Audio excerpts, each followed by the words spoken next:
Yes, let's do that. All right. Hello, everyone. I'm Marci Henson. I'm the Director of the Department of Environment and Sustainability for Clark County, and welcome to the Transportation Electrification Working Group.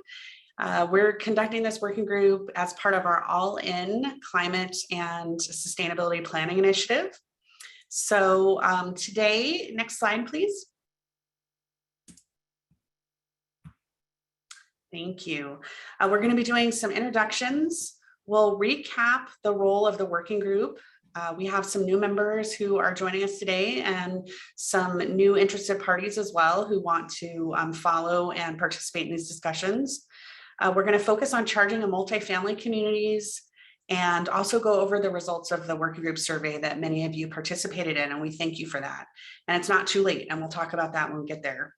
We'll also cover transportation electrification planning goals and what it's going to take for us to meet some of our emission reduction goals related to greenhouse gases and criteria pollutants. And we're also going to talk about a current funding opportunity that's available with VW settlement funds. And we'll do question and answer by the public and interested parties. And we'll talk about next steps. Next slide. So today you'll be hearing from myself, Marci Henson, Randy Schimka from S-Curve Strategies, April Bolduc from S-Curve Strategies, and Greg Lovato, the administrator of the Nevada Division of Environmental Protection. He's going to be sharing with us a little bit of information about those VW settlement funds that are available. Next slide. All right, so we'll do some introductions. We've added some members to the working group since our last call. So I'm going to do it similar to last time. I'm going to call the members and then ask you to introduce yourself as the representative of the organization. We've got a lot of moving parts. So if I've missed anyone who's a member and you know you're a member, please, by all means, don't be bashful. Speak up, put a note in the chat, and we'll make sure you get covered. All right, so first up, Chispa. Hey, good afternoon, everyone. My name is Rudy. I'm the program director for Chispa, Nevada. City of Boulder City.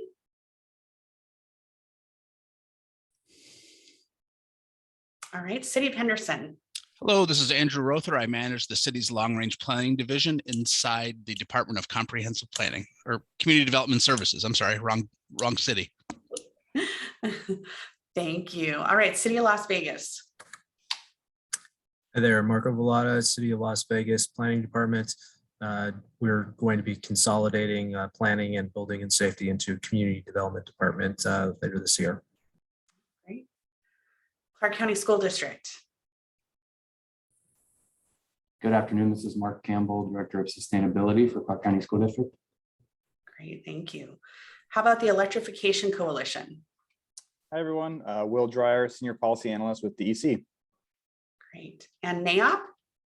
Hello, everybody. Rod Martin with Majestic Realty, Commercial Developer, representing NAOP in Southern Nevada. Great, thank you, Rod. And the Nevada State Apartment Association? Hi, Susie Vasquez, Executive Director of the Nevada State Apartment Association. Hi, Susie. Thanks for joining us. NV Energy. I'm with the Apartment Association as well. Oh, sorry. Say that again. I'm Susan Fisher with McDonald Carano, and we represent the Apartment Association as well. Oh, great. Okay, thank you. NV Energy. Good afternoon, Marci. It's Marie Steele with NV Energy. I'm the VP of Electrification and Energy Services. I can't see if anyone else from the NV Energy team is on, but if they are, please go ahead and introduce yourselves. Hi, Marci. This is Devlin Donesh-Fruz with NV Energy, do government relations work for the company.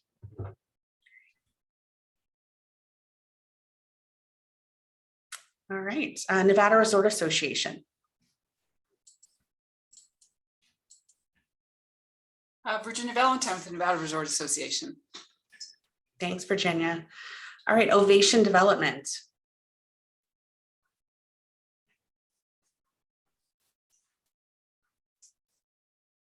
Anyone from Ovation Development? All right, Regional Transportation Commission. Hi, I'm Radley Thorpe. I found a few regional transportation regional planning at the RTC and the Metropolitan Planning Organization. Great, thank you. And was there someone else?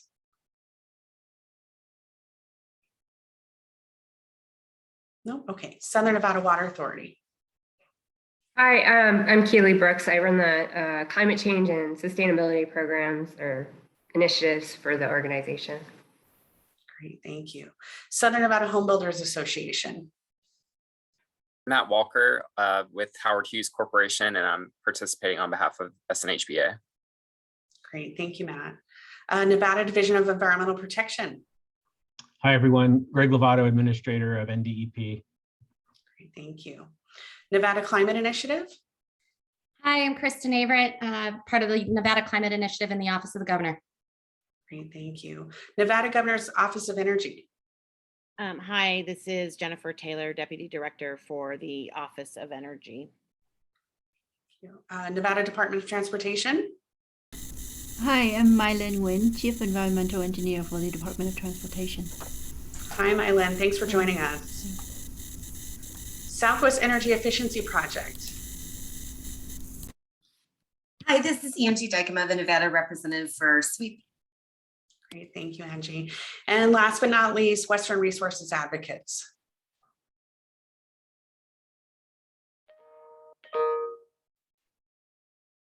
Anyone from Western Resources Advocates? All right, is there anyone that I missed? Nope, all right.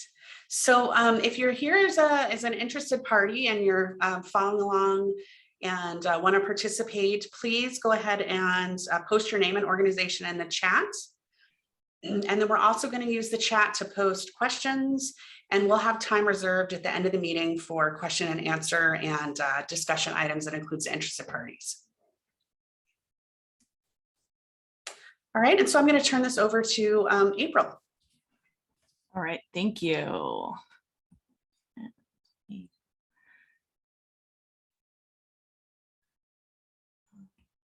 Here we go. Okay, so we discussed at the last meeting that the regional goals for Nevada is really to get to net zero by 2050. And that is what our working group is really here for. And so 28% reduction by 2025, and then 45% reduction by 2030. So everything that we do in this working group, the idea would be to come up with a strategy so that we can hit that net zero target for the transportation component of the overarching strategy by 2050. So as a recap for what the working group is focused on is we're gonna really work together to understand what are the transportation electrification goals for our region, discovering what the current transportation electrification efforts are for each of our members and our interested parties, and really how we're gonna leverage those moving forward to develop our strategy and to springboard off of those efforts.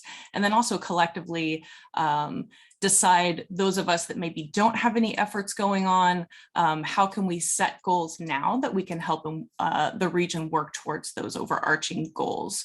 We'll uncover barriers on how exactly we're going to accomplish those goals, providing solutions based on best practices. So just transportation electrification efforts that are taking place across the US. We'll choose really the best ones that fit for our region, customize those so that it's really focused on the needs of our Clark County businesses, nonprofits, underserved communities, businesses, apartment communities, you name it. And then develop a model EV charging infrastructure ordinance so that we can help grow the adoption of the number of charging stations that are going to be installed throughout our region, and then develop an equitable strategic plan that's going to meet those goals. And with equitable meaning, it could mean many different things as far as serving underserved communities, but also equitable within all of the different groups and segments and members that are participating in this group. So the expected outcomes for our working group is that we're going to develop a regional transportation electrification strategy. So this strategy is going to be one component of the overarching all in Clark County sustainability and climate initiative. What we're doing this year is we're really going to focus on phase one, which is for 2022 on light duty vehicles. From there, we'll move into 2023, where we'll focus more on transportation electrification of medium and heavy duty vehicles. So now I'll turn it over to Randy Schimka of S-Curve Strategies, and he's going to talk to us about charging EVs at multi-unit dwellings and what we are looking to do for each time that we get together each month for the working group is to have some educational component about a particular piece of transportation electrification.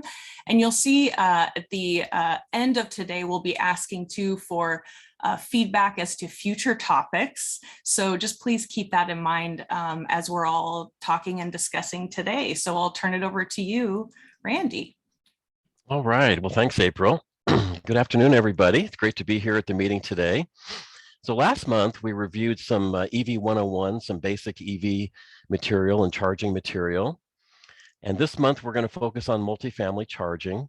We have just a few slides, and we're going to take like a 10,000-foot overview flight over the subject, which can be quite complex, but I'm going to try to break it down and make it as simple as I can for you to understand some of the challenges having to do with multifamily charging. And here are the topics we're going to cover today. We've got some basic stuff and charging and billing options and design considerations.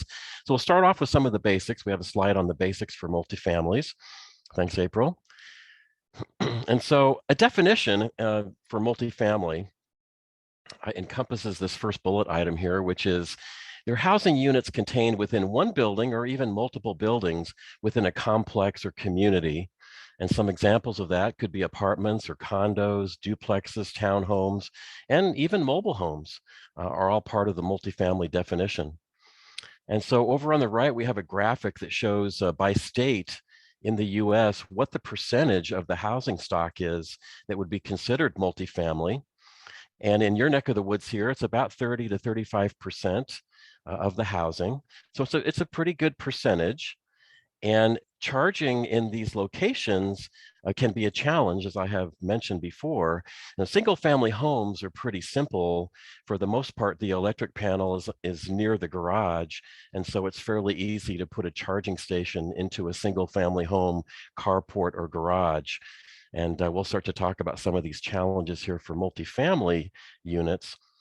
Other things too that affect multifamily basics are the residents tend to buy fewer EVs. I think they sense, there can be some charging issues, and you don't necessarily have to charge at home. Your strategy could be to charge at work or even public charging, but it's a little bit less convenient, of course. It's really nice to be able to charge at home where you park your car at night. And it can be a little bit lengthier to install the charging stations because there are more steps in doing so. And there has to be permission granted by either the property owner, the property manager, or the homeowners association. So the process is a little bit longer. And I've got one of our slides here talks about some of the design considerations. And we're going to focus on infrastructure issues here in the next couple of slides to talk about what makes it so special to do charging at a multifamily installation. And so I've done a lot of site walks at multifamily installation sites, and I've come away with some understanding of what makes it challenging or what can be some of the things to look out for. And so one of the things I've noticed is when the units are designed, it could be a spread out installation or site, or it could be a high-rise type of a building. The electrical infrastructure that feeds that community, it can be pretty close to full, because a lot of times the design of that infrastructure, it really just takes into account the residential units that are there and not this new type of load like EV charging. So a lot of times there's only a certain amount of spare capacity that's available. And of course, the factors that play into this have to do with the age of the building and the initial electric service size that was used to provide service to the building, and the electric room and the panel, it's one thing to talk about electric capacity, that they might have a little bit of capacity available, but there's also some physical issues as well that play into the solutions that we can come up with. And so you'll notice over here on the right, I have a photograph that I took at one of the job sites that shows this particular site. They installed enough hardware to put in 20 new meter sockets specifically for EV charging. And they had a pretty large electric room and a fairly large wall space that was unused in that room. So they were able to put in these 20 meter sockets for charging. But boy, that's a luxury. I'll say that not many places that I've been to have the ability to do that. So some parking issues that you may not have really thought much about is how parking is handled in many of these multifamily sites. So for example, if you think of an apartment building, there could be assigned parking. Maybe if I'm renting a unit, I've got parking spot number 5 and number 6 that's located in a particular place. And so that's fine, that's good. But then there's also deeded parking spaces. Maybe you would see this in a condominium complex where not only do I own the unit that I live in, but also my parking space there is deeded to me as well as part of that unit. And the issue with deeded spots is that means that they are a little bit more fixed physically. In a assigned spot, maybe we can swap those around a little bit if we want to put some charging stations in a few of those assigned spots. Maybe we can flip people around a little bit to make it easier for the install, maybe closer to the electric room and so forth. But deeded spots are pretty fixed. And in all of my work in this area, I've known only 2 jobs or 2 sites where a person with a deeded spot was actually able to negotiate a deal with somebody to actually switch spots. And they had to go down to the county and actually record that and have new documentation issued. And there's also shared parking as well, which can also be a little bit easier sometimes to put charging stations in. And so that we don't lock in our thinking on these sites totally, it can be an open asphalt parking lot, or in the case of a multifamily high-rise community, it can be a concrete parking structure where maybe a conduit has to be installed between floors, which can be quite expensive. So it really depends on the site and what the physical layout is as to the difficulty level. And then, of course, the next item here talks about the distance involved to run these charging stations. So the closer that you can make them to the electric rooms or the transformers, if you're in a parking lot, the better off it's going to be, the cheaper it's going to be to install the charging stations. And of course, there's things like conduit and trenching and wire size. The wire size gets a little bit larger when you have to do a longer installation, which can also add to the cost. So shorter installations are definitely more cost effective. And then the last item on this page here I wanted to mention briefly is there are some energy management system products available that can help drive solutions. A lot of times we'll go into a site and try to figure out how much capacity is available from the existing electric service. So how many charging stations can we put in using that existing service? And there are energy management systems available that you can connect in electrically, and they can monitor the consumption. For example, you might be able to put in more charging stations than what you really have capacity for, and these systems can manage the load.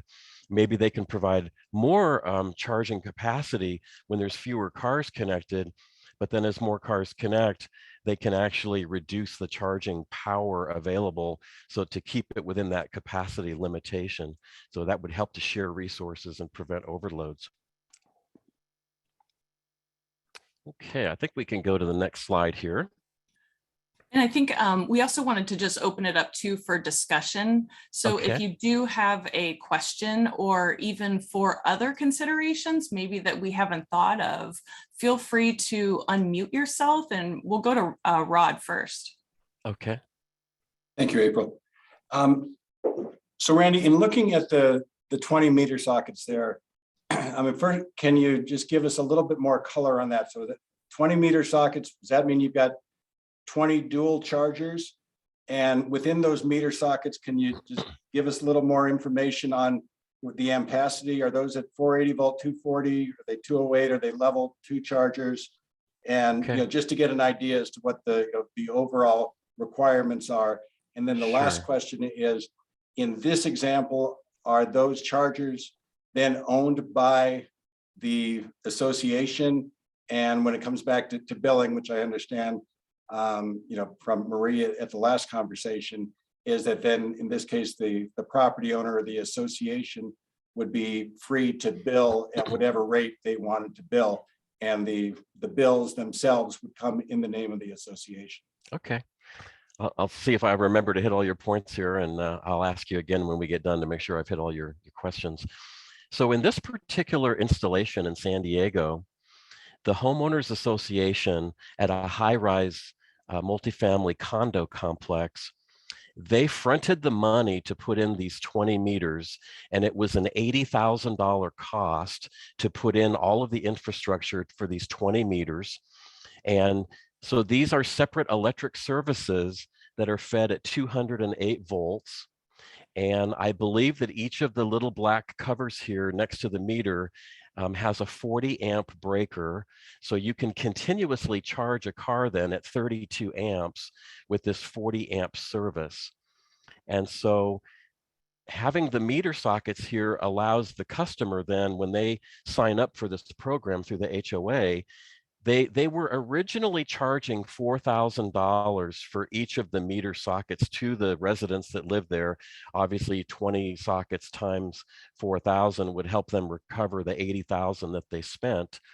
And so when a customer comes in with a car, they would pay the $4,000 to the HOA, and then a meter would be set in one of these particular sockets.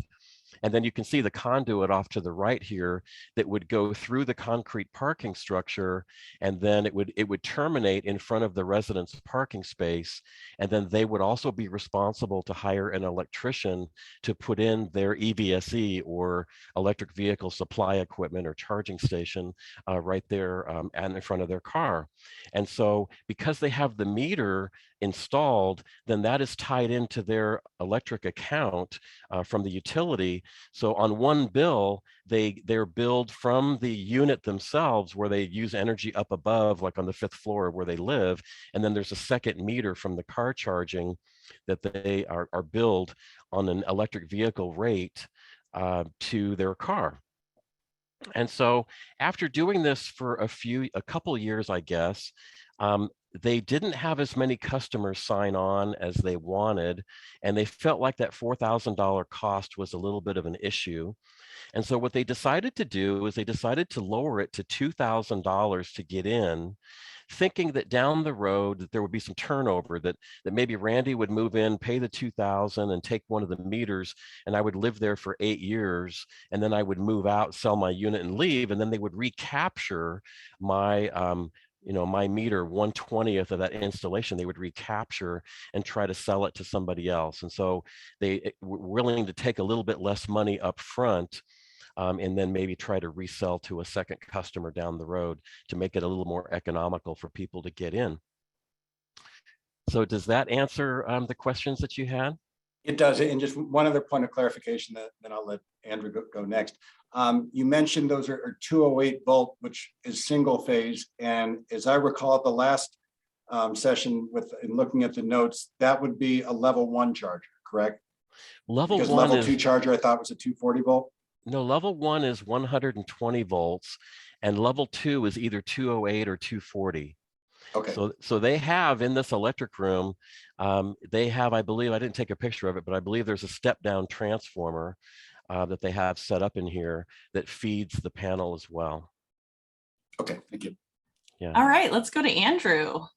Thank you. And my friend Marco stole my question, one of my comments, in that we should be looking at this as new development versus existing development, because a lot of this is much easier with new development, where they can lay all the conduit and stuff like that before we break ground. But that was one of them. The other is just thinking from a zoning code perspective. It's just something to consider too, is that we very likely would ask that these parking stalls be in excess of the minimum requirement, because if these spaces are going to be allocated specifically to folks for charging, we want to make sure that they're not required parking. So it's just something to take into consideration, where Sure. if you have to have X number of spaces, it's really X plus the 10 EV stations, because if someone has non-EV and these are required parking spaces, they should be open to everyone. They have to be free and unfettered, as our code would say. And then the question that I had is, when it comes to canopies, I know when I go to Clark County and I'm driving an electrical vehicle, I could charge at their charging station that has a canopy that has solar panels on top. Is doing that and in any sort of development offset some of the concerns about the amount of electricity needed? Or are the panels not efficient enough to provide the same amount of electricity that you need to charge the cars? Well, I'm familiar with two different types of installations. And so sometimes people will install a very large canopy over, say, 40, 50, 60 parking spaces, and then of course harvest that solar energy and feed it back into the grid at that point. And then there's another company that we talked about, I think, at the last meeting, and their name is Beam, and they make a standalone charging station that fits in one parking space that has solar panels up above, a small number of solar panels up above, and then a storage battery that fits right in front of the car. And then they can charge at level 1 or level 2 speeds, depending on the hardware that you buy. So that would feed just that one parking space. And they used to have no grid connection at all, and you can still go that way, but they also have a product now where you can connect it to the grid if you want to. So that would be a standalone sort of a setup. But were you talking about the first thing I mentioned, where there's a large set of solar canopy panels over a large number of parking spaces? No, I'm talking more like a dozen parking spaces where they have a canopy covering those dozen spaces, and on top of that canopy is solar panels. And again, I don't know that the efficiency of panels today would be enough to kind of offset the amount of electricity needed to provide the charging, but just. Yeah, well, for a standard solar panel might be in the neighborhood of 300 watts, and it's a little bit smaller than a sheet of plywood that's 4x8, a little bit smaller than that. So if you're charging a car at maybe 6,000 watts or 6 kW, it takes a fair number of panels to do that. So if you didn't have that many cars charging, then that particular solar panel installation would cover that.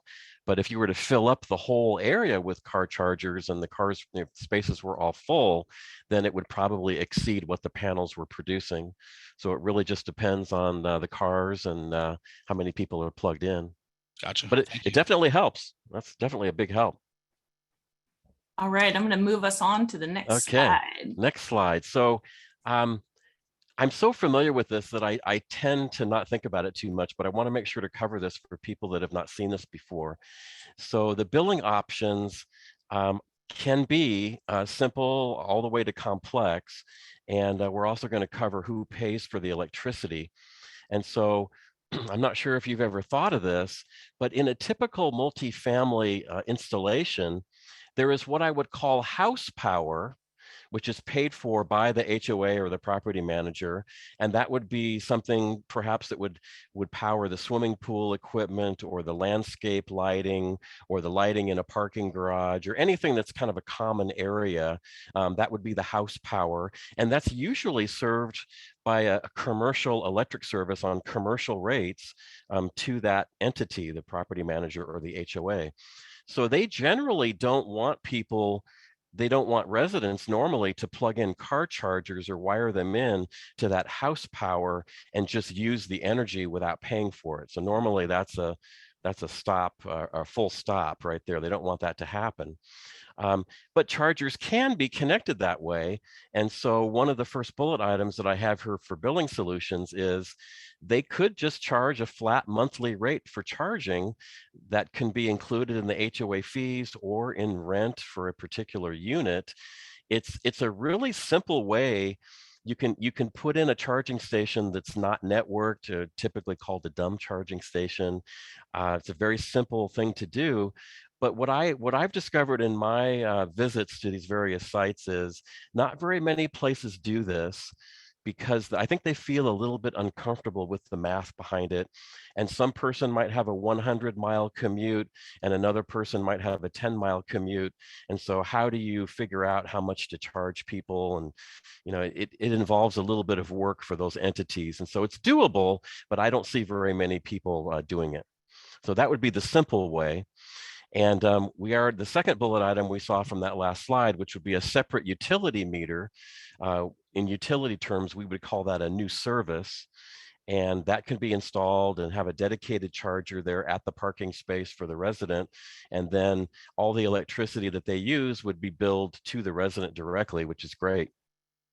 And then the third billing item, the third bullet item is talking about shared stations. So maybe you have a couple of visitor spots that you want to put charging stations in, or a couple of unused spots, which I know are hard to come by in a lot of the communities because parking can be very tight. But so you put in a couple of stations there and you work with a vendor to put in their stations.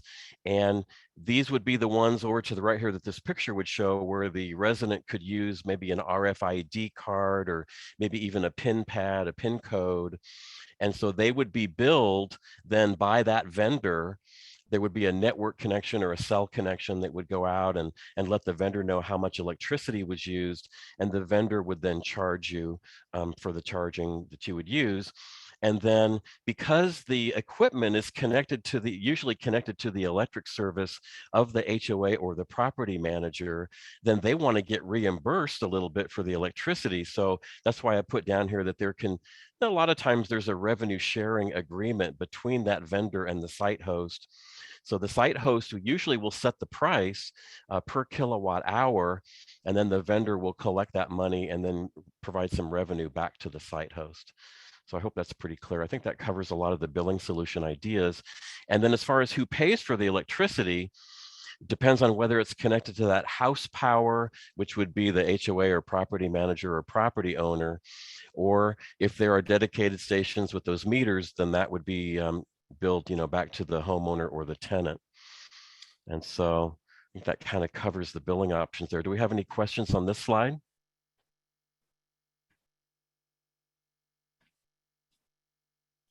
All right. And just to point out too, I know Marco had posted in the chat talking about some design considerations. So I think this is where Randy will talk a little bit to those design considerations and then costs. So whether it's an existing, for example, apartment community, Randy, versus one that it's newly being built. Right. Well, I agree with everything that was said there. And it's so easy and inexpensive to put conduit in the ground for the future when you're building one of these multifamily communities, or even in a parking lot situation, rather than having to go back later and do trenching. And so if you know that there's going to be charging stations put in, it's so cost effective to actually do that infrastructure work up front. So I tried on one page here. I know this is a lot of material for one slide, but I tried on one page to list the things that I think about when I go into a community to do a site walk. Maybe we get a call and the property manager or the HOA says, we're thinking about doing some charging stations. And so usually something can be done. It's very rare that I leave and say, gosh, I just don't see how you guys are going to be able to do this. So the good news is that usually there's some kind of a solution that could be done. I mentioned that example before about putting in maybe a couple of charging stations in a visitor spot or some empty spots. That might be more towards the simpler side. And then I've gone on other site walks where people will say, yeah, we've got 3 floors of parking in this high rise, 250 spaces, and we want to put a charger in every space. Well, that gets to be kind of difficult because that's a lot of power that would have to be brought in. And usually the electric service isn't that large. So that would be a tough one to try to fulfill. Okay, so let's go through the steps here. So first thing I do when I walk in is I talk to the people and try to find out how many current drivers, how many current EV drivers they have, and how many people are thinking about it for their next car. And there are surveys that could be done with the residents. And people don't trade their cars in or buy new cars all the time. So maybe somebody will say that they're interested in an EV, but maybe that's going to be 4 years from now when they think that the lifespan of their current car is towards the end. So not all of the survey results are going to result in new cars, tomorrow or next month or next year. So sometimes that's a future thing that you have to think about. And then we usually go and take a site walk around and look at the electrical capacity and the physical capacity. You know, a lot of times for some of the larger communities, they have sources in more than one location. It could be electric rooms, maybe in a high rise, or parking lot situation with a transformer, if it's more of a spread out community. So we try to get an idea of how much existing load is on that service and how much additional spare capacity there is. And we might have to work with the utility on that to find out if we did want to put in, say, a new transformer or two, or if we wanted to expand the electric service, is the utility able to do that? Do they have the infrastructure behind, you know, back out into the street, for example, on the distribution side?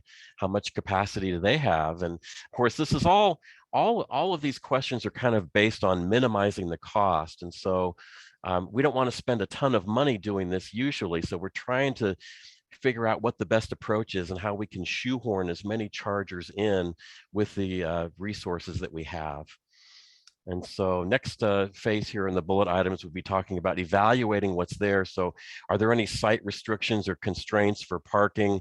Maybe that gets into the deeded parking, or is there any way that can we swap things around or people's cars around to make the chargers closer together? Because that's more cost effective than having one charger over here and one charger over there and one charger up there. Those make for some pretty long runs. And so just trying to think of what solutions we can put in place there given those constraints. And then of course, the payment and the reimbursement details come into play.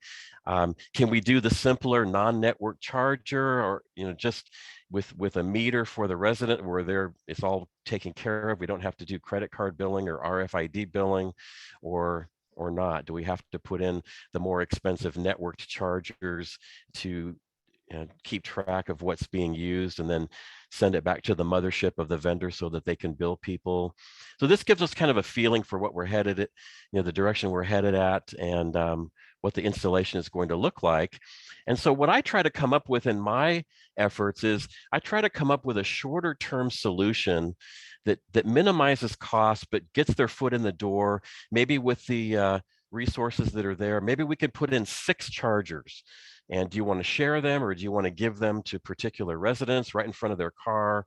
You know, do you have the space? And then after that initial solution, then what would be a more of a future long-term solution? Maybe some of the load management equipment, or, you know, enlarging the electric service, or asking for some new transformers to be put in from the utility down the road as more cars are brought in. I try to lay that out so we have a shorter term solution, and then something that would cost a little bit more later on for more cars. And then that last bullet item, all of these type of jobs require a permit, of course, and then you have to work with a contractor that has this experience, that has the ability to gather the information about the loading at the complex, and is familiar with how the electric rooms are set up and how the switch gear would work, for example, if we need some new switch gear. So typically these are the more talented contractors, or people that have worked in this field, usually not somebody that does single family home installation. They probably aren't familiar with this type of thing. So we hire the right person, construct and energize, and get to charging cars. And so a lot of the multifamily sites, I see this all the time here locally. Well, they'll market this as a future amenity for residents, you know, in apartment buildings and condos. Hey, we have EV charging, so check us out. You know, we've got a small number of chargers going for you. Anyway, that's my attempt at trying to do the flyover there for multi-unit charging, and hope you enjoyed it. Thanks. And I see there's another question from Rod. So if you want to ask your question, Rod. Thank you very much, April. So when you mention either upgrading a transformer or adding a new transformer, and this question is for a representative from NV Energy, is that at the utility company's cost to upgrade? If there needs to be a new pad poured, you know, all of those costs, or is everything shifted to the property owner? Well, of course, the answer is that it depends. Where I'm familiar with the utility work here in California right now, and the way that it works out here is when a customer asks for more load to be installed, the utility pays for the installation of the transformer, And then the customer has to actually run the conduit and the wire that it would take to actually get to that transformer. So that would be like the demarcation point as far as costs go. And then there's also an allowance from the utility that can pay. It's based on the first year's worth of energy consumption. And so that allowance can also help to pay for some of that cost that the customer has to pay. We try to look for spots where the transformer can be installed right next to the charging equipment. You don't want to have a, like a 300-foot run or a 400-foot run all the way out to the transformer, but trying to keep that cost down as low as we can. But there are some programs where at least the utilities in California can pay for that work as well. And I like that Marie Steele had posted a link to their multifamily charging incentive program. So great timing on that, Marie. That's awesome. Yeah, very good. Just before we move on, though, I want to make sure Rod gets his question answered from the local utility standpoint. Marie, would you be able to address, at least currently, how would those costs get distributed? Certainly, and appreciate it. So we have a current multifamily charger incentive, and I put that link there in the chat, as well as having, with a partnership with the Governor's Office of Energy, a lower income multifamily charger incentive. And so those are set per port, and there's a max of the amount of chargers that we can have because our current program is limited by fund. And so we're also developing a plan that will file on September 1st, where we'll have new programs for residential and multifamily. But back to the original question, the incentive level is for the whole project. So that you can include make-ready costs for that and the electrical work associated with it. But in our incentive program, it is the customer's responsibility to do the work. And then once it's completed, there's an incentive at the end of it. So does that answer your question? Yeah, it does. And I recognize that the discussion today centers around multifamily, but is there a similar program for commercial, as much as I'm representing NAIOP on this call? Yeah, definitely. I'll put that in there as well. So we have a multitude of current incentives for commercial charging, whether that's for public or workplace or fleet charging. And so again, same caveat, this is our existing program that we will be expanding and filing new ones on September 1st of this year. That we're certainly listening and obviously for the concerns on what maybe new design needs to be contemplated. Great. Thank you, Marie. That's great, Marie. And then we also have a question from Susie Vasquez, and that's either, well, I'll start with you, Marie, or Randy. So it's a regulatory question. It says currently multifamily can only store solar energy if the property is master metered.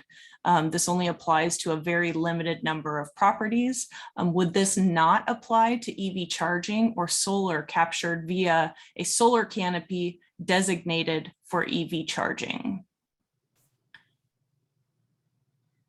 Marie, do you know the answer to that? Or Randy, if you want to jump in. I'm trying to internalize the question first to see what exactly it's asking. Can Susie speak? So is this asking if you can't put EV chargers at a master metered multifamily or what? So, by the way, your multifamily incentive program is phenomenal. It's been working great, and a lot of our landlords have been taking advantage of it. Awesome. And we'll continue to. So good job on that part. As far as solar, so in this last legislative session, we were just able to have the ability to store and utilize any solar energy that is captured on a multifamily project, but it has to be master metered. And I think for instance, a property that is affordable housing where the owner has put in solar arrays and wants to pass the savings on to the seniors that live in that community, he's now able to do that. But I don't know if there's a mechanism for anybody who has doesn't have a master metered home or project to be able to capture solar, store it, and then pass it on to the charging station. That's my only concern. Is if there is a barrier currently in place that we need to address at the legislature for us to be able to store that solar power, because as of right now, it's only on master metered projects, but I don't know if there's an exemption for EV charging stations. The EV charging stations are deregulated, so you can charge them whatever you want. So if you wanted to pass on savings from energy generated from your rooftop, you certainly can do that. I'll have to follow up on the regs from SB 448 with related to the multifamily, and because I'm not as up to date on that. So if I could follow up with you on that, that would probably be helpful, because otherwise I could probably be guessing. So Yeah, I don't know. I mean, that's all I know was that little tidbit. So Yeah. any information that you could offer would be phenomenal. Certainly, it doesn't impact anything from EVs. So EVs, you can set whichever price you prefer, but I'll certainly follow up you on the solar and storage piece for multifamily. Thank you. Well, great. Thank you, Marie, and thank you, Randy. It was a great discussion. And also thanks, Susie, for your feedback about what's been going on with your properties. It's really good to know that the NV Energy programs are being used. So thank you for that input. And so unless there's any more questions, we're going to go ahead and dive into the working group survey results. A huge thank you to each of our participants that participated in the survey. We had 20 participate up to this point, and those were respondents up to January 4th. And I know that there were quite a few of you, actually about 10 more of you that submitted your surveys. So thank you, thank you, thank you.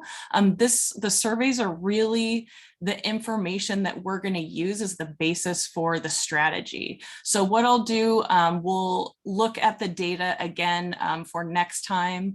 Those of you that were able to submit your information after January 4th, your names will also be listed in the strategy, so no worries there if you don't see your name here. The more participation, the better. And if you do want to participate in the survey, we do encourage you to do that. The survey is still open. So thank you, thank you, thank you. And so the survey objectives, we really wanted to just determine what is the region's current state. So to understand transportation electrification efforts that are currently out there, but then also hear what future efforts that you have planned. We want to capture the working group's insights as they relate to light duty transportation efforts, because as we mentioned earlier, that's our focus this time. Next year will be the focus of medium and heavy duty, and then use this feedback to inform the strategy. So the methodology, just very quickly, it was a 6-minute survey emailed to the 70 members of the working group, and that also includes interested parties. We collected the data, so we got 20 organizations, 27 now have participated up to this date. And then follow-up emails were sent a couple times to those who we saw that didn't open the emails, so that we were able to capture as many people as we can. We collected the data, we QC'd it, and then we evaluated just the fully completed responses, and then we analyzed for trends and insights. And so this gives you a quick snapshot of the organization types that participated. The highest survey responses came from government organizations, as you see there. So this was a question in the survey that we asked. It was a handful of questions. So which initiative did you feel your organization can help make the biggest impact in accelerating light duty EV adoption? So we asked that they check all that apply. The items that they could check were either EV charging infrastructure planning was where their organization could make that biggest impact, EV education and outreach, or accelerating EV adoption in underserved communities. And EV charging infrastructure planning, really came out on top, and which makes sense. We had a majority of governments participating.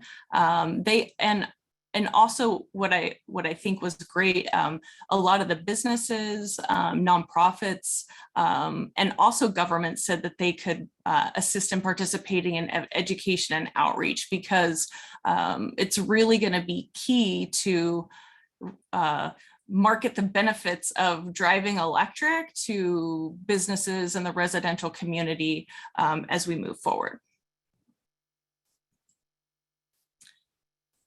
Another question that we asked was, in your opinion, where should the region focus its light duty EV charging installation efforts over the next 5 years? So as we can see here, those options were public locations, multifamily communities, workplaces, single family homes, underserved communities, and some just weren't sure. So public locations came out on top with multifamily communities. And at least I think one respondent from each community chose, or from each organization segment, chose multifamily as a key place where we should focus our efforts. And I think it really ties in nicely what we were just discussing, which was from, a multifamily standpoint, how can we quickly get these properties installed with EV charging? And Randy went through some of the ways that we can do that the most efficiently. The government's mostly favored public locations as well. And probably one of the reasons that I can think of there, and I'm happy for any of the cities to speak up, because I've interviewed a lot of cities on this particular topic. And from the public location standpoint, one of the big reasons is when you have charging stations located out in public, it lets people and residents and businesses within your city know that electric vehicles are here. There are locations to charge them, and sort of gets them thinking about how they can transition maybe to an electric vehicle. And it also helps, I think, too, with staff of cities who are, trying to grow the adoption of electric vehicles, but, maybe others at the city don't have enough information to really know how many of the residents are driving electric vehicles. So it's a really good way from a visibility standpoint to help get the word out about electric vehicles. So we just talked about the fact that the highest kind of number chosen there was public charging stations. We really want to focus on public charging stations. And I wanted to point this out because last month at our kickoff Transportation Electrification Working Group meeting, Marci Steele from MB Energy, who you heard from just a second ago, she presented this particular graph. And what it said was that NB Energy had surveyed 812 residents and asked what was their biggest barrier to EV adoption. And of these 812, charging at home really rose to the top, and that became the largest barrier. Then needing more public chargers, which was at 32%. So charging at home 45%, and public charging at 32%. And Marci, you're welcome to chime in on this if you would like. But I put the arrows there that just kind of point out these barriers to EV adoption. So something for us to consider is we had 20 respondents from organizations on our survey. This NV Energy survey went out to 812. So it's great for us to be gathering data like this from any organizations that are doing these particular surveys, because it's starting to let us really think about what are the barriers to installation, and then what do our own residents in Clark County or those that are driving light duty vehicles, what do they consider barriers for them to electrify?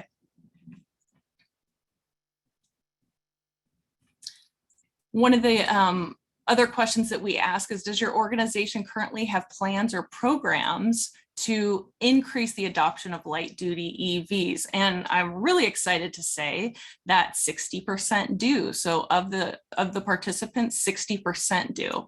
And the current efforts included working on transportation electrification policy, education and outreach with stakeholders, working on fleet electrification. So whether that's working with fleets directly or developing programs or tools, online tools to help assist fleets in doing that. Another one was EV programs and then online tools around that. Education and outreach in general. So just getting the word out about the benefits of driving electric, and then infrastructure planning. So doing a little bit of a deeper dive into what are the respondents working on as far as their transportation electrification efforts. This gives you a snapshot under each category as to the programs or efforts that they're working on. So we see underneath policy, we have specific rulemaking for light duty taking place. We have policy teams that are out there championing transportation electrification in Clark County, and then also providing comments too as well to the PUC. From a stakeholder engagement standpoint, we have exactly what we're doing right now, the Transportation Electrification Working Group, which will be helping to develop that regional strategy, working with public and private, just in general, to grow the adoption of EV demand, dealership programs, and then also working on GOE partnerships. On a fleet electrification, we had some really interesting feedback here. So developing an online tool that helps fleets determine the costs of electrification, so that fleets can actually go online and say, what are my current costs? What is going to be the total cost for me if I electrify the fleet that I currently have? Creating an online portal for cities so that they can competitively bid electric vehicles, so that they can really pool their resources and requests and get electric vehicles at a lower cost for their fleet. There's technical advisory services that are being offered, because again, this is all what's taking place currently, and then adopted the Ozone Advanced Plan. From EV programs, all of those programs that NV Energy had spoken about. So that includes their time of use rate, which gives those folks that are charging their vehicles at home a reduced rate when they charge their car during times of the day when there's the most capacity on the grid, which tends to be at night. And then a commercial charging rider for DC fast chargers. From an education and outreach standpoint, just hosting education and outreach events. And I know, again, NV Energy is really good at doing this. During COVID, because this is, the space that I play in, and we haven't been able to do test drives. And what we know is when you get someone behind the wheel of an electric vehicle, it's really hard for them to say that this ride was not amazing. So hopefully we can get our working group, when it is safe to do so, a test drive so that you all can get behind an electric vehicle if you have not done already. There's lower income incentives, online calculators, and then just in general infrastructure planning. So there's a lot of work being done around the planning of installing EV charging stations themselves. We also asked about future plans or programs. So the reason why we did this is because some organizations may not have current plans in place, but they may have future plans in place. And we actually found that to be true from the data.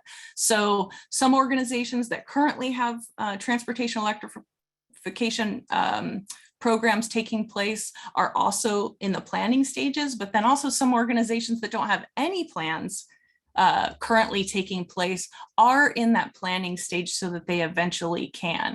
And so what would be a plan or a program? So, and kind of mentioning again, NV Energy. So developing a program that is, for the masses and for the public and for their customers within Clark County.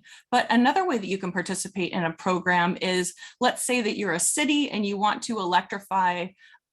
You don't have any electrification plans yet for your fleet, but you want to start with electrifying one passenger vehicle. I consider, and I know that Clark County considers, that is a plan. That's a future plan that you have in place. So if there is something kind of, starting small like that, that's going to be really important that we capture that information for the strategy, because what that's telling us is that, the more organizations that are participating in the working group that can develop even the smallest plans like that to help grow those plans, that's going to be how we're going to meet these goals in the future. Another example of a plan might be for a nonprofit organization. Maybe you don't have any plans right now for electrifying transportation, but you have current education and outreach strategies that you are out in the community doing. Maybe they align with, clean air. Is there a way that we can tie in electrification of light duty vehicles into that plan? So you can start to think that there are lots of ways that you can create and develop programs so that you can help the region eventually get to its GHG emission reduction goals. So 55% said that they do have future plans. And then from government organizations, they had the most transportation electrification efforts underway. And then 3 of them currently have no current or future transportation electrification plans. And this is where I see a really big opportunity, because as I just said, there's areas where we can really start to take the smallest steps to make sure that we have 100% of government organizations developing programs. So this gives you a snapshot as to what these future transportation electrification efforts are. And I think as we look through these, you can start to think about, oh, well, is that something that I can do in my organization?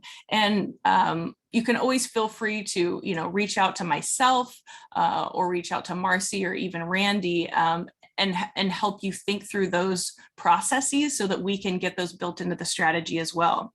But underneath policy, so planning to make EVs more affordable, we're focusing there on underserved communities. Considering adoption of California's advanced Clean Car 2 regulation, which is even a more stringent regulation than the current one that Nevada already has, which is fantastic that they've adopted. And I thought that this was an important comment too, so I'm going to read it verbatim. But wanting to see the region offer an option to home buyers for transportation electrification or for EV charging if the infrastructure is available and it doesn't add cost to the house. So again, thinking more around that equity piece, and not only equity as it pertains to underserved communities, but thinking about the equity piece as it pertains to all of the different working group organization segments that are participating here. So, and then working with federal and state to ensure that incentives are in place and infrastructure reimbursement plans are outlined to increase private development. We had information around stakeholder engagement, and I thought it was great that we did get quite a few comments like this, that the Transportation Electrification Working Group is really starting to trigger ideas around, well, if they don't have a current program, how can they implement a future program? We talked a little bit about EV programs, about infrastructure planning. So the RTC is working on that. And then fleet electrification. Some of the cities said they're working on their fleet electrification plans. And then for education and outreach, so hosting educational EV events. And what we've seen since COVID has been in place, since we can't get, what we all in the industry call butts and seats, which is how we get people behind the wheel and we transition them into electric vehicles. If we can't do that in person, some of the creative things that people have been doing is when you're hosting an online event that's educating about electric vehicles, maybe you're doing a live tour of a particular vehicle, or you're just a driver that you have an electric vehicle and talking about some of the things that you enjoy about driving electric, or you're able to share information that you currently have charging installed at home, you're on an NV Energy time of use rate, and talking about, what are your real costs? Because 9 times out of 10, the answer there is going to be significantly lower than what you pay in gasoline if it were to be an internal combustion engine vehicle. Another question we asked is, does your organization own or lease any fleet vehicles? And so we'll be diving into this data a little bit more. What we see here, which is fantastic, 63% do. We know a majority of these are coming from government organizations that have fleet vehicles. And then only one responding business and no nonprofits have fleets. So you can start to see some areas that are, of significant importance to certain segment groups that are participating in the working group. And then how can we, tailor the needs within the strategy to these different groups to help them come together and meet our state goals. So just a couple of summary items, and then I'd be happy to, if we could open it up for a discussion, talk about any questions that you have. But the largest impact to light duty EV adoption should be made through EV charging infrastructure planning and education and outreach. So those are 2 key items that rose to the top. Respondents felt that public and multifamily locations were the most popular survey focus. Opportunities of the about the 40% of those respondents who did not have any current or future plans. This really is an opportunity, and this working group is an opportunity to help all of us decide, well, what are some of the things that we can do? And then respondents' current transportation electrification efforts can be leveraged for the strategy. So, really no ideas here are, anyone's one idea. So feel free to copy them, because what that means is that we're just going to be getting closer to our transportation electrification goals. So I'm going to open it up to any questions, if anyone has them, just about, or thoughts. And Marci, if you have any comments too. We do have a question that came in from Andrew McKay while you were speaking, April. Great. He says, out of curiosity, what was the overall response rate from those individuals or entities that received the emails? So the response rate was 20 respondents of the 70 emails. That data is what's included up to January 4th.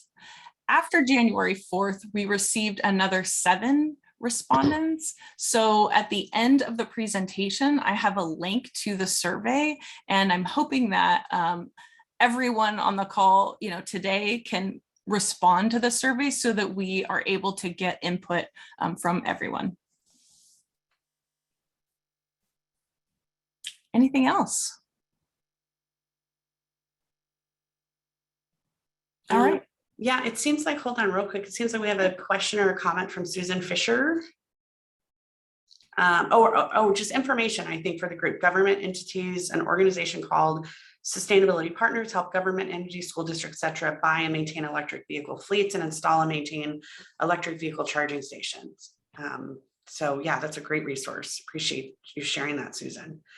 One thing that I did want to go back to is the public charging outcomes. And so this is something that, as I've tried to learn more about electric vehicles and infrastructure, I've had to kind of wrap my head around the idea of public charging and the need to make sure that we are being very strategic and efficient with where we put public charging, because we need to be careful about how much energy these stations are using and being efficient with the money that's going to be available to install electric vehicle infrastructure. And so we need to make sure that we are being careful and thoughtful and strategic about those. So we don't want to end up in a situation where we're taking precious clean renewable energy and precious dollars that are available for this infrastructure and putting it in places where really at the end of the day, it's not going to get enough use to really make that investment worth it. So I know, I've had some, I'll call them education sessions with Miss Marci Steele, and it was an epiphany for me. I just thought they should be everywhere. I wasn't thinking about it from that infrastructure efficiency point of view. And I didn't know if Marci, you wanted to share a little bit more about NV Energy's thinking on that as well. I appreciate you bringing them back up, Marci. Public infrastructure is important, right? But, especially being a valley in Southern Nevada, 80 to 90% of charging happens at home, and whether that's single family or multifamily. And certainly we are focused on making sure that the necessary public infrastructure is available. And I think when people think, public infrastructure is necessary, you're thinking of our current paradigm with gas stations, right? So they're everywhere because you can't, fuel at home. So just, transitioning into that next phase, I don't want it to seem like we don't think public infrastructure isn't important, but it's not the same world that we currently exist in. And so it doesn't need to be everywhere, like you said. It's, from an infrastructure perspective, whether it's the charging stations or the energy infrastructure needed to support that as well, it's just something we need to be mindful of when we start to think about it, that especially, we're in a great spot in Southern Nevada, that being in a valley and short commutes, we don't need this limitless public infrastructure. So I appreciate you bringing that up as well. And then I think too, Marci provided us an overview of the recovery plan that was required of NV Energy in SB 448. And the good news about public infrastructure is that NV Energy has proposed in that plan a public charging depot. And so I don't know if Marci maybe wanted to familiarize all of us with that again. We don't have it memorized quite as well as you do, but just to sort of make that connection, that the good news is we think public infrastructure is important, and there's going to be some resources made available that will help us populate that infrastructure, and it's on its way. Yeah. So the Economic Recovery Transportation Electrification Plan, this $100 million plan that we spoke about last time, it's approved by the Commission right now. It's in a reconsideration phase.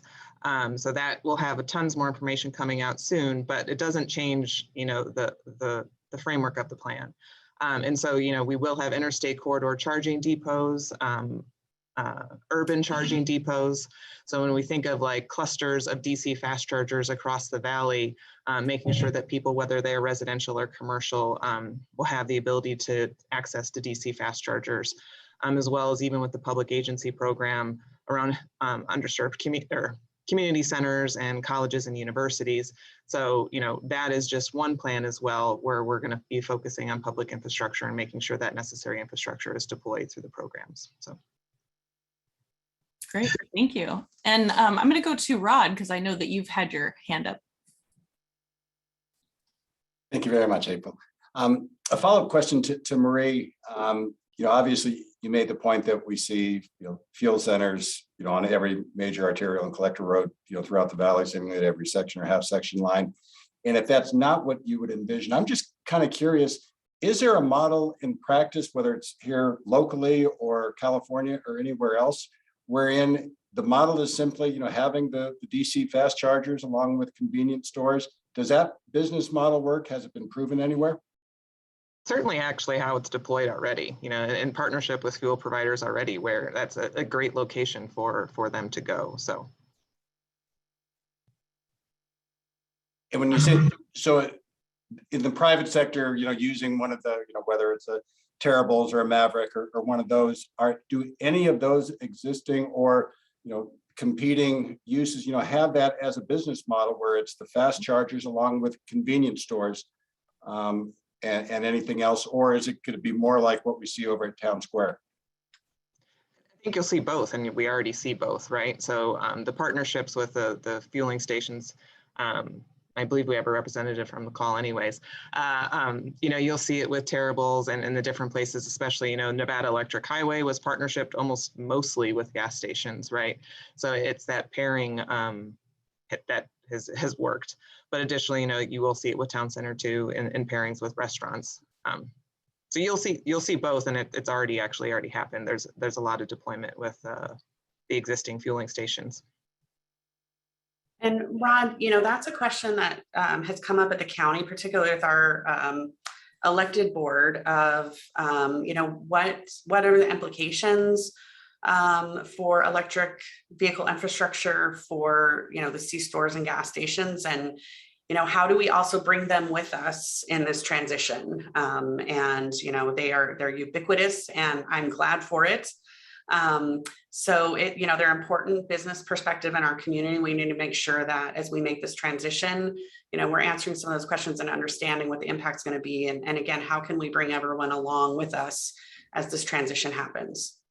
But it's an important question we need to keep talking about and coming to some resolution on those things. So just I'll give some clarity to my prior questions before, and it might go to the ordinance, Marci. When I'm speaking of like limitless public infrastructure, it's more, at every grocery store, and like thinking of every commercial parking lot, it's certainly, from a convenience charging perspective, it's really, especially in Southern Nevada, just not necessary, so.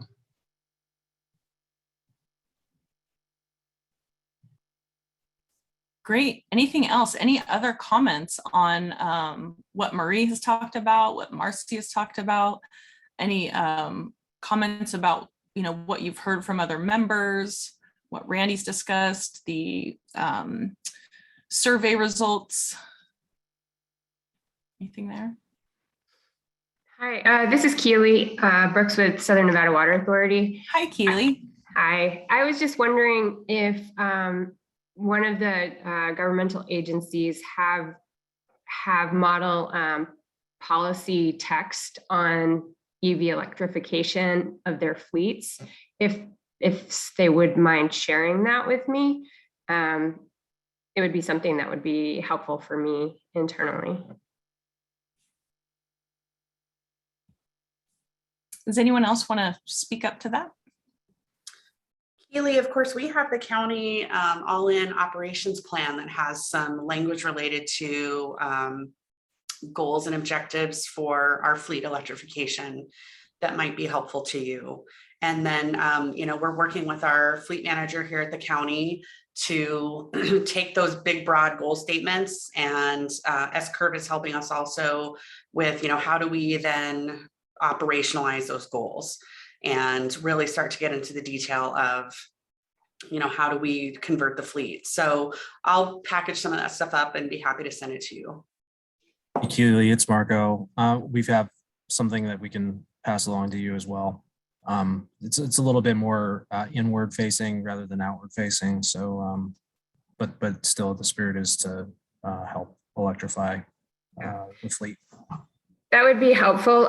We do have, we do have plans, and we already have electric vehicles, but we don't have a policy per se. It's just more, just as through attrition, right? So it would be helpful to get that information. And Marco, we are looking more internally than outward facing at this point. Thanks. I have a follow-up question to that. If anyone has considered extending maybe EV procurement into contractors and possibly using it as a way to choose or select vendors. We have a very small amount of light duty fleet, non-revenue fleet. But I'd be interested if anyone is considering in your operational plan, Marci, thinking about your vendors and other contractors that you do business with. Yeah, so we have language in the operations plan about green purchasing guidelines. And we do have a little bit of that already in place, but we realized through our sustainability audit and the preparation of that operations plan that, there's much more progress that we can make. So it's one of the action items to take, what our current purchasing practices are, some of which are green, and kind of expand on those. Of course, I haven't spent a lot of time on it, Ray, but I don't know that we've contemplated extending that out to what it would mean in terms of contractors and requirements for them on their fleet, but it's definitely something to take a look at. Great question. And Jennifer, you have a question. I don't actually have a question, April. Hi. I just wanted to follow up with Keely and let her know too that Will Dreyer, who is on this call from Electrification Coalition, has been working with a lot of different states in terms of fleet electrification policies and priorities and resources and planning. And so you might just connect with him as well, Keely. And Will, I didn't want to like put you on the spot, but just they've got a lot of resources they've been developing. Yeah, thanks, Jennifer. I was gonna hop in. I was hoping my colleague Jared was on the line too, but yeah, we've helped a number of fleets and agencies establish green purchasing protocol or from that to fleet analysis. So happy to connect offline more on that too. And it sounds like that just fleet, in general, and Will, maybe this is something that we have you or your team come back at a future meeting just to give a high flyover as to how government organizations, but also it really translates to any fleet is tackling these issues. So I can definitely see that that's a need for this group and something that we will surely include in the strategy as to best practices behind fleet electrification, but then also for this group, until we get to what those, the final inputs to the strategy will be, doing something so that we're fleshing out more as to what all the different options are, in almost a stepwise process as to best practices to fleet electrification. Yeah, April, happy to do something like that for a future meeting. That'd be great. Thank you. Any other comments or questions? Okay. So now we're going to go ahead just with the last 30 minutes that we have. We're going to jump into our goals, and then we're also going to cover the VW settlement funds, this application opportunity that's available. I'm very excited to hear about that. And then the next steps for our coming meetings. So just a second here. I'll share my screen in just a second. There we go. Okay. So looking at our transportation electrification planning goals and the strategy cornerstones that we're looking to accomplish in the near term. So again, we're looking to have this strategy done by the end of the year, would be to project what the EV demand and also the charging infrastructure to support it is going to be for Clark County as a region. These considerations will be just the things that we talked about today: multifamily, charging for multifamily, for single family, public, workplace, and underserved communities. The recommendations that we're looking for from this group would be around the regional EV infrastructure development needs. So what are the needs that we have in regarding regional EV infrastructure development? Also, EV charging infrastructure installation planning. What are some of the needs around that? So I think one of the ways that helps us get here is determining what the barriers are that are standing in our way. We saw that survey from NV Energy, a lot of the barriers listed there. So fleshing those out as part of our strategy and what those key barriers are for our region will really help us determine where is it that we need to go to focus our efforts. Developing a EV charging ordinance around costs and then how those costs are distributed. And I think the key part there is how the costs are distributed, because we know that we want to make this strategy extremely equitable. And so ensuring that there is a fine balance there. And what would that ordinance look like? Strategies for funding. So the VW settlement funds is perfect, that Greg's going to talk about in a second. opportunities like that, creating our own opportunities, and then leveraging state and federal funds as well. Taking this information and then how can we provide the PUC really the best information from our region to make our transportation electrification efforts a success as they're working on their policy needs. Marie had just mentioned that the recent approval that NV Energy received for a transportation electrification program around infrastructure. And it's programs like that that are really going to make our region successful when we can leverage that type of work. What's taking place around economic development and workforce development, what type of opportunities are out there, and what are some of the needs around that? Because right now we just, it may be very nascent in this particular area, and when we see those gaps, those are the things that we'll be fleshing out in the strategy. And then this is also important. So where should EV goals from government collaborators be housed? So when it comes to actionable policies and programs, in speaking to many cities as I have over the US, one of the key issues that I hear is that the cities don't know how many electric vehicles are in their particular region. And so therefore it's difficult then to start, start building policy around that. Because if it's not visible, then there may not be, why do they even need to spend their time on that? So I've talked with a lot of staff members. I mentioned this a little bit before, that from a, they're trying to move transportation electrification forward to either meet their climate plan goals or the state's climate action plan goals. And so finding out where are we getting this information from, and making it readily available so that they can start having the conversations that they need to have. So this gives us a snapshot as to what the projected Clark County EV needs are.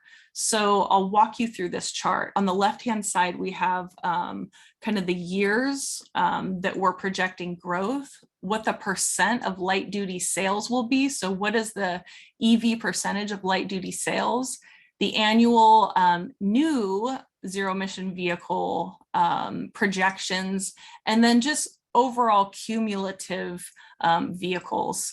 So if we jump right to the bottom, you'll see for 2050, in order for us to get to 100%, we're looking at cumulatively being at a little over 2 million vehicles. So if we go back to the top for year 2025, 25%, you can see across that we're adding on 24,000, and the cumulative would be about 92,000 by that time. And that's really only a few years away. And then you can see how this progresses. So these are the types of goals that we're looking at right now. We are pulling data from different sources. There's really no one place that you can go. You would think that information from the DMV is readily available, but for many reasons or privacy reasons, that just hasn't been the case until now. So we will be pulling these different data sources. I figure I'll go ahead and just stop there and open it up and see if there are any just questions or thoughts around achieving these particular goals, and if there are any comments. So the next steps will be determining, okay, what is the number of infrastructure that we need to install to support these goals, and what segments and where do we need to install that infrastructure? So a lot of the conversation that we were having today, is that single family homes, multifamily, public, workplace, you name it. A lot of the data up until this point has been focused on workplace. And we know that that's made a huge transition due to COVID. We are not, as you know, not seeing as much workplace focus as we had projected in 2019, for example. So some of the data that's out there will probably need to be scrubbed as we're going forward. We have a question. Oh, sure. In the chat from Henry. All right. Oh, it's to me directly. I'm not sure that I know this. At what point will nearly 100% of all light duty vehicles on the road be EV? Yeah, sorry, Marci, my chat skills. I didn't mean that necessarily to be just you.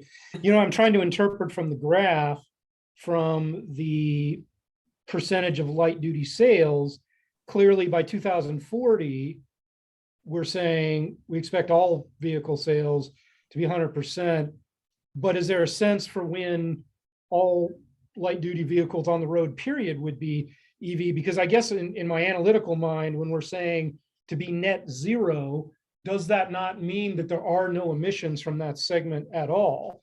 Meaning that there's no conventional combustion engines, or there's some kind of offset involved. Make sense? Yeah, yes, it does. Absolutely. So, and I think that we are triangulating this information to a lot of the requirements of Nevada Clean Cars, and then where we'll get on Nevada Clean Cars too. So there's a lot of competing graphs, Henry, about what's going to happen by virtue of the manufacturing market, what's going to happen as a force of policy, and then sort of these aspirational goals of trying to achieve the emission reductions and sort of push all of that forward aspirationally, and trying to get sort of a rough order of magnitude. But I think that's a really good question. I think it's something we probably need to come back and take a look at, unless, there's someone who's a little bit more familiar. I ask for large part because I think that would be a very key talking point for everyone to at least picture, Yeah. Well, when are we going to convert all the cars on the road to EV? Now, the 100% sales of anything new is also a key talking point, but it's even simpler to think of it the way I ask. I guess the simple answer would be, well, what's the average, life of a car? How long does it last, and how long after? But that's primarily my motive for asking. Yeah, no, I think it's a good way of looking at it. Get the data, but yeah. Mm-hmm. Yeah.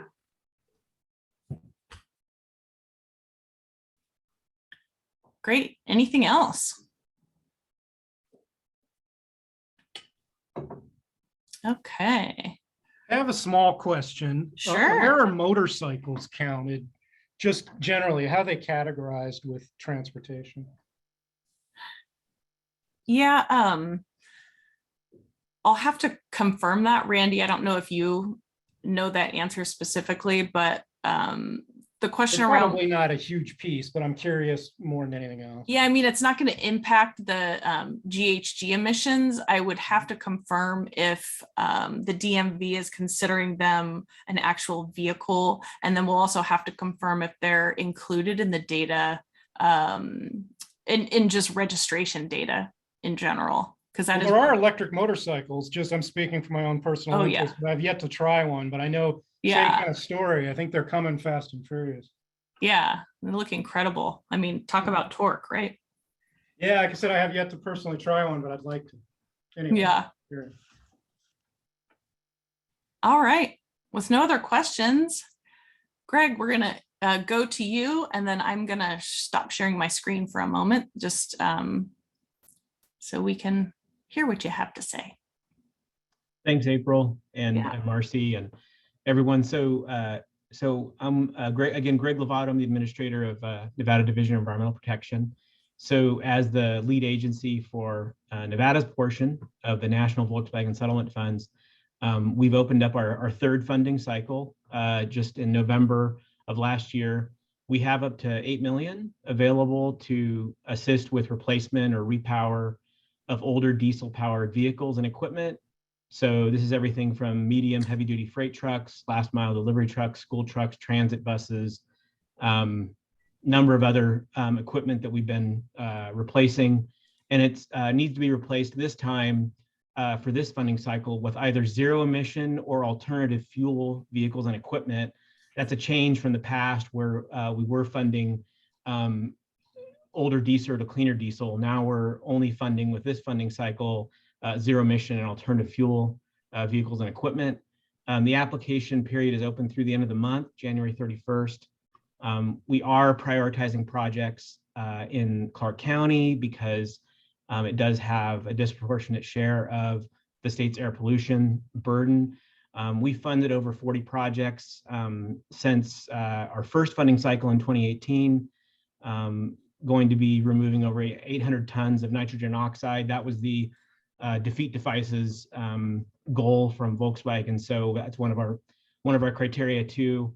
One of our most significant projects was electrification of baggage handling equipment at, I guess it's now Harry Reid Airport. We do have a nice webinar video on our website that kind of walks you through exactly how to apply. And we also have staff available to help. We anticipate making funding awards for this cycle in the April-May timeframe. I'm giving us a little more time. We shoot earlier, but I always, give us a little. And for those of you, alternative fuels, we're talking about compressed natural gas, plug-in hybrid electric, liquid natural gas, liquid propane gas, and liquefied petroleum gas. So it's a range of alternative fuels in addition to zero emissions. So we've had kind of light traffic this year. I don't know if it's just because we opened the funding cycle right before Thanksgiving. That could be it, but we do have, like I said, 8 million available. And so encourage folks to look into that and see if you can use that funding. And that's all I have, unless there's any questions. Marci, did you want to talk just a little bit about your thoughts on how the working group here can really leverage application submittals and hopefully the $8 million as part of our strategy? Yeah, so I think right off the bat, we have an opportunity to maybe make some good use of this working group and put together sort of a regional approach to a grant opportunity like this. And so April has taken the application and put together just a little bit of a shorter questionnaire that will help members of the working group identify if they think they're good candidates for the funds. And so we'll share that with the group before we leave today, and then it'll come in a follow-up email. And if you're interested and you get to the end of that questionnaire and you think you might be a good candidate for that funding, we want to work with you and provide some grant consultation to see applications be submitted. So April will send out the survey. If you're interested, take a look, answer those questions to the best that you can. And then that'll help us determine whether or not you'll be a good candidate. And we're willing to help provide grant assistance on getting applications in for this funding. I think it's a really great opportunity. It doesn't provide for infrastructure. And so you really can't buy an electric vehicle unless you have an infrastructure for it. And that's where hopefully our partner, Marci Steele at NV Energy with her programs, there's an opportunity to kind of partner up on if we can make use of the funds to get the new vehicle, then maybe we can also partner with NV Energy on helping applicants get grant funding and assistance from NV Energy to provide help with the infrastructure. So we're just going to dive right in and see if we can make something like this happen. And what I'll do is I'll circulate that tomorrow. I'm going to put these application questions in just like an online survey so that you can click through it pretty quickly. But I think what that will do then is tell us who is looking for grant assistance. And then that would be covered by the county. Any questions about the grant? Any questions for Greg?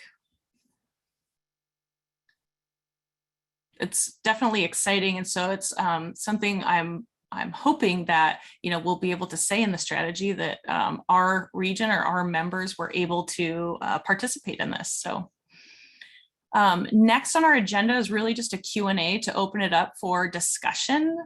So this could be on any topic around transportation electrification as it relates to how we can advance our efforts for the strategy. before we jump into next steps and our next meeting and wrap up. Are there any particular topic areas that anyone would like to see? You can either, mention it now or post them in the chat. This recording, the presentation will all be made available on the county website as well. Any discussion items? All right, and let me just go very quickly then to our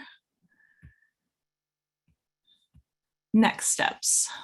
So lastly, for action items, if you have not taken the survey, if you could please take the survey today, that would be great, or tomorrow.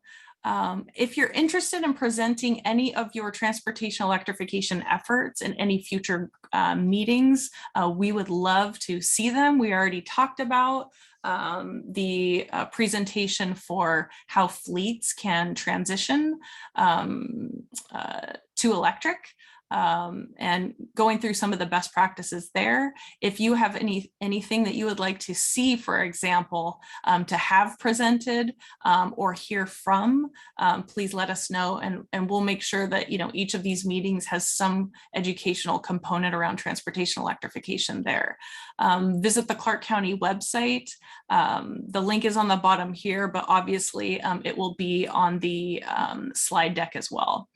And then our next meeting. So February 7th is going to be our next meeting. We do plan to have in-person meetings on March 10th, June 2nd, October 6th.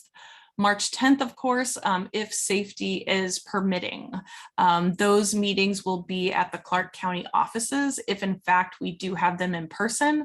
If for some reason we can't meet in person in March, then we'll be looking to meet in person in June. And I have one ask to add here. If the local units of government and NV Energy can add an hour onto the February 7th meeting, so we would actually be meeting from approximately 2 to 5, that last hour as a subgroup. I want to take an opportunity to get us started on talking with NV Energy about our thoughts on the public infrastructure depot that's in their plan. They have some good ideas for locations and some standardized site plans associated with the public charging. And it's an opportunity to give us some feedback to NV Energy on more detailed locations. And then also in the plan, as we've mentioned, there is a category for funding for community center charging. And so the county was listed in the plan to help coordinate input to NV Energy about which community centers in Southern Nevada should have this electric vehicle infrastructure charging placed, including making sure that a significant percentage of that happens in underserved communities, which we've done some mapping on that, and we'll share that with the local units of government before that meeting. But if you could add on an extra hour to that February 7th meeting, that would be great. Great. Well, thank Just you all. Sure. I'm sorry. I had on my, I don't know if I just picked it up wrong or not. February 7th is a Monday, and these are all on Thursday. Okay, so just wanted to make sure. I had blocked out the 3rd. We tried really hard, Marco, but there was this one Monday. I think there's another off from Thursday date on here as well. So just take one more look. But yeah, we had to move it. Sorry. Not a problem. Just want to make sure. And what I'll do is I'll go ahead and post the registration links on the website, because we do have to have, we can't just have one code for each one. The reason why is because we track registrations for each meeting. So that's the reason why we actually have to have you register each month so that we can see who's attending the events. And Rod, I see you have a question. This questions for the group, if anybody can give me any feedback or suggestions. From time to time, I'm approached by outfits, third party that wanted to bring the superchargers onto retail centers. we've got a couple of deals with Tesla in California on properties and their superchargers. They want to talk to us about maybe looking to do some things here in Las Vegas. Is there anything that anybody can share with me as far as being mindful about in entering into these conversations? Obviously Tesla's a name that everybody's familiar with, but these third-party outfits that are suggesting that they'll bear the entire cost of putting it into these for instance the commercial centers that I certainly can perceive value to tenants in those buildings, particularly where there's Starbucks and businesses of that nature. There seems to be growing interest, but I'm just curious as to whether there's anything that I should be mindful about or just kind of hit the brakes a little bit on that, if anybody has any experience with any of those.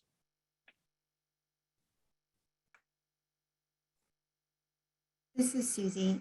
We use ChargePoint charging stations, which are probably the most popular. And then we just actually started working with Chargy. My suggestion would be just to see what they have put in and actually get referrals or recommendations from previous people that have utilized them, because I'm sure there's going to be a huge boom in electric vehicle charging station vendors and suppliers here in the very near future. That's a great point. And I think one other key point would be if you're looking to use any utility program, so from NV Energy, and Marie can speak to this as well. A lot of times they'll have specific vendors that have already been pre-qualified. So what you'll want to do is, in order to participate in those utility programs, is to ensure that you're working with those vendors, because you don't want to work with another vendor that's maybe not pre-qualified and then find out that you're not able to, get the benefit of what could be hundreds of thousands of dollars in charging covered for you. So Marie, I saw you pop on if you want to talk to that. I was just a concur and appreciate you for bringing that up. Certainly our incentive programs current and in the future, there's technical requirements and things like that. So certainly being mindful of that and just always, with everything, just being mindful of what's in the contract and understanding it. So. Okay, thank you, everybody. Great. Any other closing thoughts before we wrap up? All right. We appreciate everyone's time today and all your thoughtful feedback and good questions. We have some follow-up items to get back to you, but we really appreciate it. All right. Thanks all. We'll see you February 7th. Right.